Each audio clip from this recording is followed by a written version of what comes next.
Bonjour à tous et bienvenue pour cette vidéo tuto qui vous expliquera comment bien prendre en main le simulateur FirstStrat.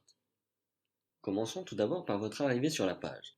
Vous avez ici un feu de signalement qui donnera l'état d'avancement de votre décision.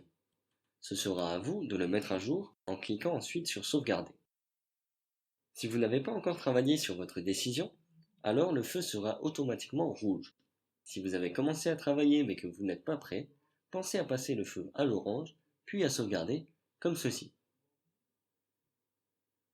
Alors votre animateur saura que vous êtes en pleine réflexion. Enfin, passez le feu au vert si vous êtes prêt pour lancer la simulation.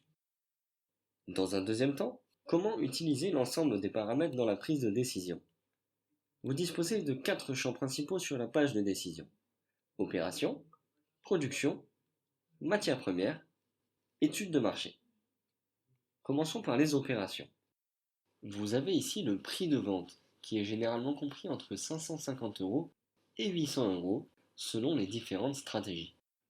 Attention à ne pas sous-évaluer ou surévaluer son prix. Pour plus d'informations, référez-vous à la vidéo tuto du top 10 des erreurs à éviter sur FirstStrat. Ensuite viendra la publicité. Au début du jeu, le montant de pub peut aller de 1000 € à 30 000 €. Ici, vous avez les délais de paiement que vous souhaitez proposer à votre clientèle.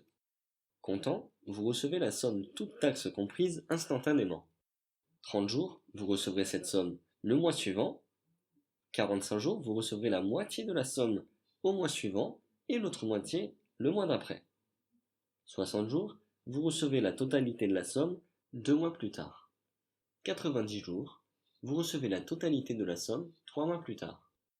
Enfin, vous avez ici le nombre de commerciaux dont vous disposez et juste en dessous, le nombre de commerciaux que vous souhaitez engager ou licencier avec le signe moins. Au début du jeu, le nombre de commerciaux varie par équipe de 1 à 4.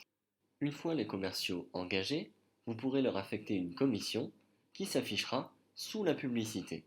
Cette commission correspond à un pourcentage du chiffre d'affaires qui ira directement dans les poches de vos commerciaux. Attention, engager trop de commerciaux pourrait mettre en péril votre rentabilité.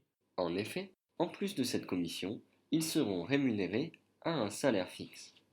Dans la partie production, vous avez ici le nombre de machines dont vous disposez et juste en dessous, le nombre de machines que vous souhaitez commander, ou céder avec le signe moins. Le nombre de machines commandées au début du jeu varie de 10 à 15 machines. Vous pouvez toujours en prendre plus, mais c'est risqué, puisque vous pouvez vite vous trouver en situation de surproduction, donc calculez bien. L'ordre de production correspond quant à lui au nombre de lots de crème que vous souhaitez fabriquer. Attention, on ne parle pas du nombre d'heures, mais bien du nombre de lots. Pour pouvoir produire, deux facteurs rentrent en jeu. Le nombre de machines, déjà vu au-dessus, et vos stocks de matières premières. Au moins 1, vous n'avez pas encore de machine, c'est pourquoi cet élément n'est pas disponible. Autre chose, vous noterez qu'il est possible de fabriquer des antirides, bien que ces crèmes ne soient commercialisables qu'à partir du mois 3. Cependant, réfléchissez bien à l'intérêt de la démarche pour votre entreprise.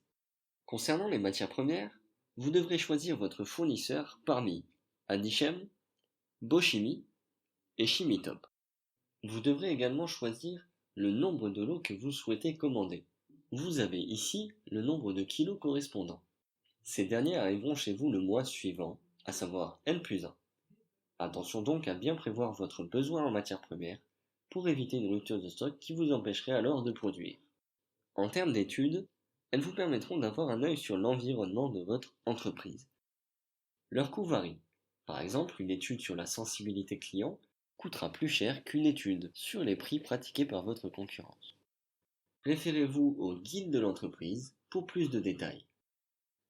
Enfin, vous avez en bas de la page la possibilité de réaliser des emprunts.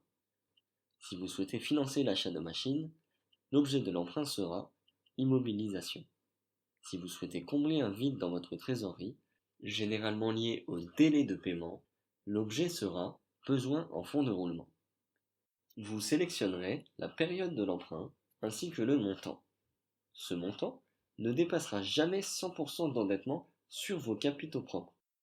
Si vous ajoutez par exemple ici 300 000 € d'emprunt et que vous l'ajoutez à votre liste, il sera refusé. Voilà pour cette vidéo, vous avez toutes les cartes en main pour vous confronter à votre concurrence, c'est à vous de jouer.